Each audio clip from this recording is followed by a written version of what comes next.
தாய் தமிழ் உறவுகளுக்கு வணக்கம். கந்தனுக்கு அரோகரா, முருகனுக்கு அரோகரா. ஏன் இந்த பாசம்? திடீர்னு ஒரு பாசம். இந்த பாசத்தினுடைய வெளிப்பாடு என்ன? எதற்காக முருகன் மாநாடு? ஏன் திமுகவும் வேல் தூக்குது, ஏன் பாஜகவும் வேல் தூக்குது அப்படின்னா, இதுக்கு இடையில அமீர், பீட்டர் அல்போன்ஸ், திருமா எல்லா பேரும் இதற்கு எதிரணி. யாருக்கு? முருகனுக்கு எதிரா, முருகனுடைய அரோகராவுக்கு எதிரா இவங்கெல்லாம் எதற்காக நிற்கிறாங்க? திரட்டப்பட்ட தகவல்கள், தெளிவான விளக்கங்கள் அறிந்து கொள்வோம், தெரிந்து கொள்வோம் இன்றைய முத்தமிழ் முரசு காணொளியில்.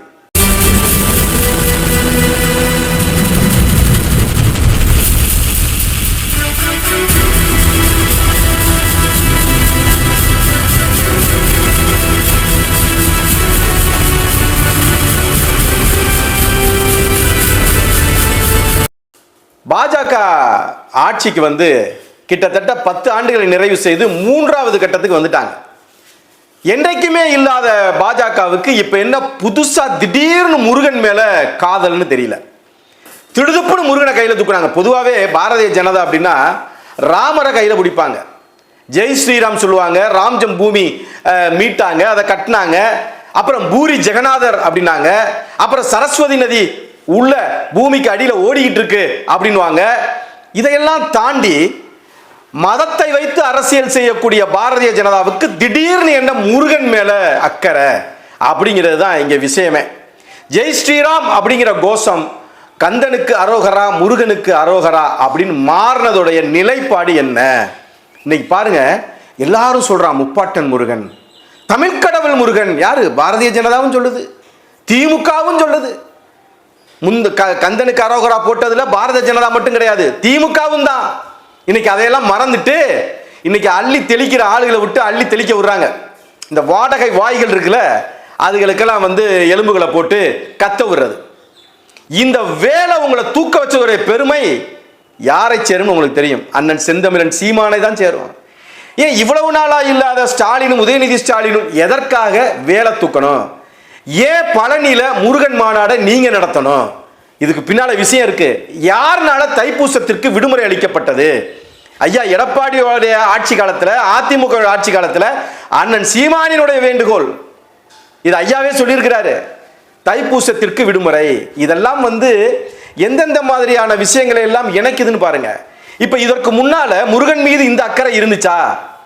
அப்ப என்ன, இங்க ஜெய் ஸ்ரீராம் கோஷம் எடுபடாது, முருகனுக்கு அரோகரா தான் இங்க எடுபடும். இது ஒரு மதவாத அரசியலா? மதவாத அரசியலாவே இருக்கட்டும், மதத்திற்கான அரசியல் தான் அப்படின்னு கூட எடுத்துட்டு கூட போட்டோம். ஆனா இவ்வளவு தூரத்திற்கு செய்யக்கூடிய இவர்கள் ஏன் இந்த காலகட்டங்கள்ல, இன்னும் தேர்தலுக்கு 6 மாதத்திற்கு பிறகு தேர்தல் கிட்டத்தட்ட ஆரம்பிச்ச மாதிரி தான் அது போகும்னு வைங்களேன். இந்த மாதிரி சூழல்ல இது நடக்குது. இப்ப சமீபத்தில் வந்த ஐயா அமித்ஷா, உள்துறை அமைச்சர் அமித்ஷா கூட என்ன சொல்றாரு? இந்தியர்கள் ஒற்றுமையா இருக்கணும்னு பேசல, அவர் மதுரையில வந்து இந்துக்கள் ஒற்றுமையா இருக்கணும்னு பேசிட்டு போறார். அப்ப இதுவெல்லாம் ஒரு பக்கம் இருக்குன்னு வைங்களேன். இதை தாண்டி இவங்க எதற்காக நடத்துறாங்களோ அது அடுத்த பிரச்சனை. ஆனால் நடத்தப்படக்கூடிய அந்த நிகழ்வு என்பது ஒரு மதம் சார்ந்தது. அந்த மதம் சார்ந்த அந்த விஷயத்துக்குள்ள, ஆன்மீகத்துக்குள்ள அரசியல் வருதானா? வரலாம், இருக்குது. ஆனாலும் அது தெய்வத்தின் பெயரால், ஆன்மீகத்தின் பெயரால் சொல்றதுனால இந்துக்கள் முருகனை வழிபடக்கூடியவங்க அங்க போறாங்க. நம்ம இதை சிதைக்கலாமா, இதை கொச்சைப்படுத்தலாமா அப்படின்னா அந்த உரிமை யாருக்கும் கிடையாது. இன்னைக்கு பீட்டர் அல்போன்ஸுக்கும் இந்த முருகன் மாநாடுக்கு என்ன பிரச்சனை? அமீருக்கும் முருகன் மாநாடுக்கு என்ன பிரச்சனை? திருமாவுக்கும் முருகன் மாநாடுக்கு என்ன பிரச்சனை? உங்களுக்கு என்ன சிக்கல்? உங்களை கூப்பிட்டாங்களா? கண்டிப்பா வந்துட்டு போகணும் அப்படின்னு உங்களை அழைச்சாங்களா? நிர்பந்திச்சாங்களா? அமீரை நிர்பந்திச்சாங்களா? வந்து பட்டையை போட்டு போப்பா அப்படின்னு நிர்பந்திச்சாங்களா? இல்லையே. அப்ப என்ன? இது திமுகவினுடைய உள்குத்து, அவங்களுடைய ஃபார்முலா. திராவிட மாடலுடைய ஃபார்முலா என்ன தெரியுமா? உள்ளுக்குள்ள சாதிய சண்டைகளை இழுத்து விடுறது. இப்ப முத்து ரமேஷுக்கும் எர்ணாவூர் நாராயணனுக்கு இழுத்து விட்டுருக்காங்க பாரு, சாதிய மோதலை உண்டாக்குறது, உள்பகைய, ஒரே சமூகத்துக்குள்ள முரண்களை உருவாக்குவது. இவங்க எதுலையுமே நேரடியாக தலையிட மாட்டாங்க. இன்னைக்கு பாருங்க, ஏன் நேரடியாக பேசுங்களேன், உதயநிதி ஸ்டாலின் பேசுங்களேன். முருக வழிபாடு, இந்த முருகன் மாநாடு, இந்த பீட்டர் அல்போன்ஸும் அமீரும் திருமாவும் பேசுற மாதிரி எங்க பேசுங்க? துர்கா ஸ்டாலின் பேசுவாங்களா? இந்த முருக மாநாடு தேவையில்லை, இதுல அரசியல் இருக்கு, இதுல ஆன்மீகம் இல்லை அப்படின்னு எங்க துர்கா ஸ்டாலின் பேசுவாங்களா? ஸ்டாலின் பேசுவாரா, கனிமொழி பேசுவாங்களா? கனிமொழி வார்த்தை சொல்றாங்க, கனிமொழியும் இதுல பேசுறாங்க. அதுல என்ன சொல்றாங்கன்னா, நாத்திகமும் ஆத்திகமும் இரு கண்களாம். அட லொல்லக்கண்ணு, இது எப்படி ரெண்டு ஒரே மனிதனுடைய கண்ணில் எப்படி ஒன்னு நாத்திகமா ஒன்னு ஆத்திகமா? எவ்வளவு பெரிய புரட்சிகர தத்துவங்கள் பாருங்க, கோட்பாடுகள் பாருங்க. இவ்வளவு பேசுறீங்கல்ல. அமீர் அப்படியே துள்றாரு, பீட்டர் அல்போன்ஸ் ஒரு பக்கம் துள்றாரு, திருமா ஒரு பக்கம் துள்றாரு. ஏன் எல்லா பேரும் துள்றீங்களே? ஏன் இந்த நவாஸ்கனி போய் திருப்பரங்குன்ற முருகன் கோயிலில் போய் அந்த பிரியாணியை சாப்பிட்டாரு, அசை உணவை, அன்னைக்கெல்லாம் நீங்க எல்லாம் எங்க போயிருந்தீங்க? பீட்டர் அல்போன்ஸ் எங்க போயிருந்தாரு? ஏன் அமீர் எங்க போயிருந்தாரு? திருமா எங்க போயிருந்தாரு? அன்னைக்கெல்லாம் பீட்டர் அல்போன்ஸ் இஸ்ரேலில் போய் ராணுவ பயிற்சி எடுக்க போயிருந்தாரா? அமீர் போய் ஈரான்ல போய் ராணுவ பயிற்சி எடுக்க போயிருந்தாரா? அப்ப இதெல்லாம் எதை காட்டுது? அரசியல் மோதலை உருவாக்குறீங்க. யாரு? நீங்க தான். சும்மா விட்டு அவங்க பாட்டுக்கு போயிருப்பாங்க, அவங்க பாட்டுக்கு ஒரு ஓரமா நடத்திட்டு போயிருப்பாங்க. இத ப்ரோமோ பண்ணது யாரு தெரியுமா? திமுக தான். இந்த மாநாட மிகப்பெரிய முருகன் மாநாடாக மாத்தின பெருமை திமுக தான் சாரும். நீங்க பாட்டுக்கு பேசாம இருந்தா ஒரு ஓரமா நடத்திட்டு போயிருப்பாங்க. நீங்க கொடுத்த விளம்பரம் இருக்கு பாருங்க, அடிச்சு பிச்சுக்கு இன்னைக்கு. ஏண்டா அப்படியா பேசுற? ஓ நாங்க நடத்தக்கூடாதா? வர வேணாம், போக வேணாம், இதுக்கெல்லாம் போய்கிட்டா அப்படின்னு நினைச்சவங்க கூட வண்டியை கட்டிட்டு வந்துட்டான் இன்னைக்கு மதுரைக்கு. வந்துட்டானா இல்லையா? நீங்க உண்மையாக உணர்வா பேசுறவங்க எங்க பேசுங்களேன் பாப்போம். நாங்க சர்ச்சில் பீட்டர் அல்போன்ஸ் பேச வேண்டியதானே, நாங்க சர்ச்சில் தமிழ்ல தான் பூசை நடத்துறோம், நாங்க பள்ளிவாசல்ல தமிழ்ல தான் நாங்க தொழுகை நடத்துறோம், அதனால ஏன் முருகனுக்கு ஏன் தமிழ்ல குடமுழுக்கு நடத்துறது இல்ல? அப்படி பேசுங்களேன் பாப்போம். அப்படி பேசுங்க. முருகன் மாநாடு மதுரை நடக்குது, சங்கம் வளர்த்து தமிழ் வளர்த்த மதுரை. இங்க நடக்கக்கூடிய இந்த முருகன் வழிபாட்டுல நீங்க ஒரு உறுதி எடுங்கப்பா. நடக்கக்கூடிய திருச்செந்தூர் குடமுழுக்கு, திருப்பரங்குன்ற குடமுழுக்கு, இதுல எல்லாம் தமிழ்ல குடமுழுக்கு நடத்தணும்னு நீங்க எல்லாம் பேசுனீங்கன்னா அது சரின்னு சொல்லலாம். உங்களுடைய கோரிக்கை நியாயமானதுன்னு சொல்லலாம். சாதி கடந்து மதம் கடந்து நீங்க உணர்வால இனமாக மொழியாக நிக்கிறீங்கன்னு பேசலாம். ஆனா அதையெல்லாம் பேசல ஐயா அமீர், பீட்டர் அல்போன்ஸ், திருமா, அதையெல்லாம் பேசல. திமுக சொல்லி கொடுத்துச்சு செய்றீங்க. நமக்கு தெரியாதா? அமீர் எதுக்காக பேசுறாருன்னு தெரியாதா நமக்கு? அவர் எதுல சிக்கி இருக்காரு நமக்கு தெரியாதா? இது கூட தெரியாத குருட்டு பயிர்களாவா தமிழ்நாட்டில் இருக்கிறவங்களாம் இருக்கா? எப்பெல்லாம் அமீர் எந்திரிப்பாருன்னு உங்களுக்கு தெரியும்ல, இந்த மாதிரி விஷயத்துக்கு தான் எந்திரிப்பாரு. இங்கிட்ட அவங்க தூண்டுவாங்க, பேசுவார். இல்லைன்னா நாம் தமிழர்கள் அண்ணன் சீமான் ஏதாவது பேசினா அதுக்கு நிப்பாப்ல. இதுக்காகவே ஒரு ஆளை வச்சிருக்கிறாங்கன்னா அது அமீர் தான். இப்படி அவர் என்ன சொல்றாரு, அமீருடைய வார்த்தைகள்லாம் கேட்டீங்கன்னு வைங்களேன், அடே அப்பா, எகுத்து கேள்வி கேட்கிற மாதிரி ஆள்கிட்ட போய் உட்காரணும். ஆன்மீகத்தையும் அரசியலையும் கலக்கக்கூடாது, ஆன்மீகத்தையும் அரசியலும் கலக்கக்கூடாதுங்கிறது இந்துக்களுக்கு மட்டுமா? இந்த முருகன் மாநாடுக்கு மட்டுமா? அப்ப நீங்க கொண்டு கிறிஸ்துமஸையும் கேக்கையும் கொண்டு போய் கலந்தீங்களே, அது ஆன்மீகமும் அரசியலும் கலக்கல. ஒரு முதலமைச்சர் போய் கிறிஸ்துமஸ் விழால போய் கேக்க வெட்டி அவர் திம்பாரு, அதுல ஆன்மீக அரசியல் கலக்கல. நீங்க போய் குள்ளா போட்டுட்டு நோம்பு கஞ்சி சாப்பிடுவீங்க, அதுல ஆன்மீகமும் அரசியலும் கலக்கல. பழனியில திமுக மாநாடு நடத்தும், இதே முருகன் மாநாடு திமுக நடத்தும், ஐயா சேகர் பாபு நடத்துவாரு, அதுல ஆன்மீகமும் அரசியலும் கிடையாது. அதை பத்தி பேச மாட்டீங்க. அடுத்து என்ன சொல்றாரு, முருகன் எனக்கு எதிரி இல்ல. முருகன் எனக்கு யார்? அமீர், முருகன் எனக்கு எதிரி இல்ல, முருகன் பெயரால அரசியல் செய்யற சதிகாரர்கள் தான் எனக்கு எதிரி. இது எல்லாத்துக்கும் பொருந்தும்ல, எல்லா விஷயத்துக்கும் பேசணும்ல, எல்லா விஷயத்துக்கும் பேசணும்ல. எங்களுக்குமே அல்லாஹ் எதிரி கிடையாது, எங்களுக்குமே இயேசுநாதன் எதிரி கிடையாது. அவர்களின் பெயரால் இங்க மத மோதலை உருவாக்க நினைக்கிறீங்க பாருங்க, பீட்டர் அல்போன்ஸும் அமீரும் போன்றவர்கள். நீங்க தான் சதிகாரர்கள், நீங்க தான் எதிரிகள். அது அவர்களுடைய நம்பிக்கை நடத்திட்டு போறாங்க.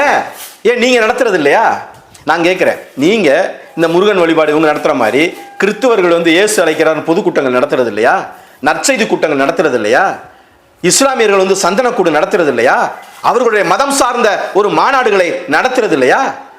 அதான் இஸ்லாமியர் 4-5 துண்டா பிரிஞ்சு ஆளாளுக்கு ஒவ்வொரு மாநாடு நடத்துறீங்களே. அப்ப இதையெல்லாம் ஆன்மீகம் சார்ந்த விஷயங்களை நீங்க எதுக்காக தலையிடுறீங்க? அது அரசியலா இருக்கட்டும், ஆன்மீகமா இருக்கட்டும். நீங்க அரசியலா பாருங்க, ஆன்மீகத்தை பாருங்க. ஏன் நீங்க அமீர் தான் சொல்லியிருக்கீங்களே, அடிக்கடி சொல்லுவீங்களே, எனக்கு மதமா அரசியலா அப்படின்னா நான் மதம் தான் அப்படின்னு. அப்ப உங்களுக்கு எதுக்கு இந்த அரசியல்? மதம்னா நீங்க உங்க மதம் சார்ந்த விஷயங்களை செய்யுங்க. உங்களை பள்ளிவாசல் சாமி கும்பிடாத, இன்னைக்கு முருகன் வழிபாடு நடக்குது அப்படின்னு ஒன்று சொல்லிட்டு போனாங்களா? இன்னைக்கு ஞாயிற்றுக்கிழமை தேவாலயங்கள் எல்லாம் பூசை நடக்கக்கூடாது அப்படின்னு சொல்லிட்டு போனாங்களா? முருகன் வழி மாநாடு நடக்கிறதுனால. இந்த தேவை நல்லா நீங்க தெரிஞ்சுக்கோங்க, மத மோதலை நீங்க தான் உருவாக்குறீங்க. அவங்க அந்த எண்ணத்தோடு நடந்தாலும் இந்த விஷயத்தை நீங்க பேசாம இருந்திருந்தீங்கன்னா பேசாம போயிருப்பாங்க. ஆர்எஸ்எஸ் சூழல் நடக்குதா, அதுக்கு எதிர்த்து பேசுங்க, அதை எல்லாரும் பேசுவாங்க. இந்து முன்னணி ஒரு வன்முறையில் இறங்குதா, அதை பத்தி பேசுங்க, அதுக்கு எல்லாரும் ஆதரவு தருவாங்க. அவங்க அரசியல் கலந்தே கூட செய்யட்டும், ஆனால் ஆன்மீகத்தின் பேரை செய்யும் போது அதை வழிபடக்கூடியவங்க எல்லாம் ஒரு புள்ளியில் வந்து நிக்கிறாங்களா இல்லையா? அந்த விழிப்புணர்வு கொடுங்க. எப்படி நடத்தலாம், அதையும் இதையும் கலக்கக்கூடாது. எனக்கு எதிரி யாரு தெரியும்? உங்களுக்கு எதிரி யாரா இருந்தா எங்களுக்கு என்னங்க? உங்களுக்கு நண்பர் யார் நான் சொல்றேன். உங்களுக்கு எதிரி வேணா இந்த முருகனை வைத்து அரசியல் செய்கிற சதிகாரர்கள் உங்களுக்கு எதிரிகளா இருக்கலாம், அவங்க எதிரியாவே இருக்கட்டும். உங்களுக்கு நண்பர் யாருன்னு சொல்லவா?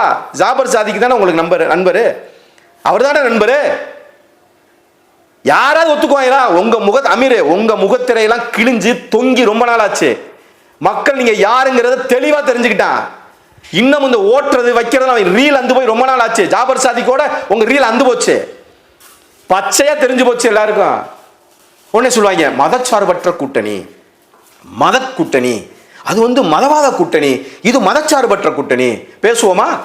எது மதவாத கூட்டணி? பாரதிய ஜனதாவை மதவாத கூட்டணின்னு சொல்லுவீங்க. ஆமா, நாங்களும் அதை ஒத்துக்கிறோம். இன்னைக்கு அவங்க முருகனை கொண்டு வர்றது அரசியலுக்கு ஒத்துக்கிறோம். அதே மாதிரி மதவாத கூட்டணியா பாரதிய ஜனதா கூட்டணி? ஆமா ஒத்துக்கிறோம். ஆனா அதுக்காக நீங்க மதச்சார்பற்ற கூட்டணின்னு சொல்லாதீங்க. அங்கெல்லாம் இந்துக்களின் பேர்ல இந்து முன்னணி அது இதுன்னு சொல்லி இந்து கடவுள்களை கும்பிடுறவங்க எல்லாம் ஒன்னா சேர்ந்து பாரதிய ஜனதாவை ஆதரிக்கிறத நீங்க மதவாத கூட்டணி சொன்னீங்கன்னா, கிறிஸ்தவர்களும் கிறிஸ்துவ பாதிரிமார்களும் கிறிஸ்துவ ஆயர்மார்களும் பேராயர்களும் இந்த பக்கம் ஜமாத்தார்களும் பள்ளிவாசல்ல இருக்கக்கூடியவங்க எல்லாருமா இஸ்லாமியர்களாக போய் நின்று திமுகவை ஆதரிப்பதும் மதவாத கூட்டணி தான். இப்ப பேராயிரம் ஆயிரம் கிறிஸ்துவ மதமா வந்து நிக்கிறாங்களா, வேற எதுவும் வந்து நிக்கிறாங்களா? இங்க ஜமாத்தார்கள்லாம் வந்து பள்ளிவாசலும் எல்லாம் ஒன்னா சேர்ந்து வந்து இஸ்லாமியர்களா வந்து கூட்டணியில நிக்கிறாங்களா, இல்ல வேற எதுவுமா நிக்கிறாங்களா? அப்புறம் எப்படி திமுகவுடைய கூட்டணி வந்து மதச்சார்பற்ற கூட்டணி? ரெண்டுமே மதவாத கூட்டணி தான். சாதி கடந்து மதம் கடந்து இனமாக ஒன்றிருக்கக்கூடிய ஒரே புள்ளி அண்ணன் செந்தமிழன் சீமானினுடைய நாம் தமிழர் கட்சி தான். இதுல எது மதவாதம் இல்லாம இருக்கிறது? நாம் தமிழர் கட்சி தான். அதை விட்டுட்டு நாங்க எதுவும் மதம், நீங்க கிறிஸ்தவர்கள் இஸ்லாமியும் பிடிச்சி வச்சிட்டு இருக்கீங்களா இல்லையா? அவங்க மதமா இல்லையா, இல்ல வேற எதுவுமா? அப்ப அது மதவாத கூட்டணி தானே. நீங்க எப்படி அவர்களை மதவாத கூட்டணி, நாங்க ஏதோ மதச்சார்பற்ற கூட்டணி சொல்றதுக்கு எந்த தகுதியும் கிடையாது உங்களுக்கு. நீங்க என்ன கிறிஸ்தவனா வேணா இருக்கட்டுமே, நீங்க யூதன் ஆயிர முடியுமா?